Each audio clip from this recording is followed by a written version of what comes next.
আজকে আমি সুই সুতা দিয়ে একটি লেসের ডিজাইন করে দেখাবো। তো এখানে আমি যে রেগুলার কাটিমের সুতা, মেশিনের যে কাটিমের সুতা সেটা নিয়ে নিয়েছি। তো প্রথমে সুতাটাকে 4 গুণ করে নিচ্ছি।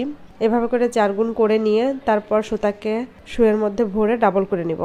তারপর এই যে দেখছেন এখানে আমি গিট দিচ্ছি না, ডাবল করে নেওয়ার ফলে যে একটা পাপড়ির মতো হয়েছে এর ভিতর দিয়ে আমি সুচটাকে ভরে এভাবে করে সেলাইটা শুরু করে দিচ্ছি। এখানে গিট দেওয়ার কোনো প্রয়োজন নেই, আমি সেলাইটা শুরু করছি। দেখেন কিভাবে করতেছি। সেলাইটা আসলে মুখে বলে বোঝানোর কিছু নাই, আপনাদের দেখে বুঝতে হবে।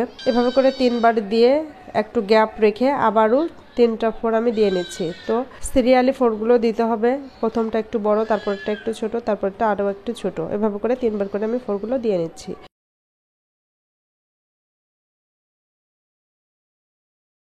যে কখনোই সেলাই করেননি খুব সহজে কিন্তু এই সেলাইটা করে নিতে পারবেন।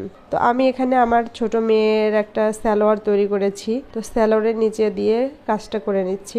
তো আপনারা চাইলে বাচ্চাদের ফ্রকের নিচে, গলায়, তারপরে কামিজের হাতায়, কামিজের নিচেই এই ডিজাইনগুলো কিন্তু করে নিতে পারেন।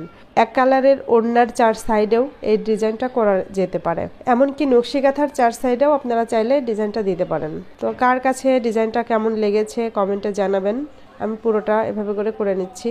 খুব দ্রুত হয়ে যায় সেলাইটা এবং খুবই সহজ।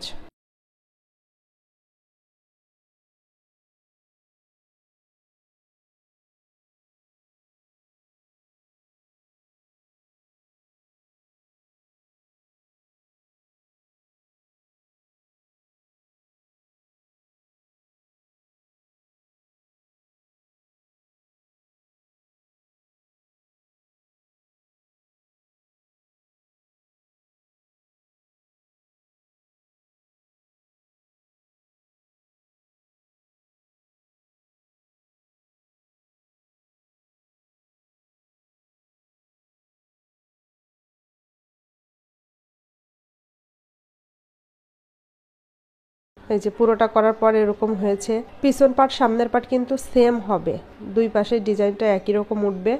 আর আমি এখানে গিট ছাড়া করেছি, এজন্য কোনো রকম কোনো গিট কিন্তু দেখা যাচ্ছে না। ডিজাইনটা আশা করি আপনাদের ভালো লেগেছে। এরকম নতুন নতুন আরও সেলাইয়ের ভিডিও পেতে আমার পেজটিকে ফলো দিয়ে সাথেই থাকবেন। আর যারা অলরেডি ফলো করেছেন তাদেরকে অসংখ্য ধন্যবাদ। যারা ইউটিউব থেকে দেখছেন তাদেরকেও অনেক ধন্যবাদ। গিনিটিউব নিত্য নতুন সেলাইয়ের ভিডিও পেতে সাবস্ক্রাইব করুন।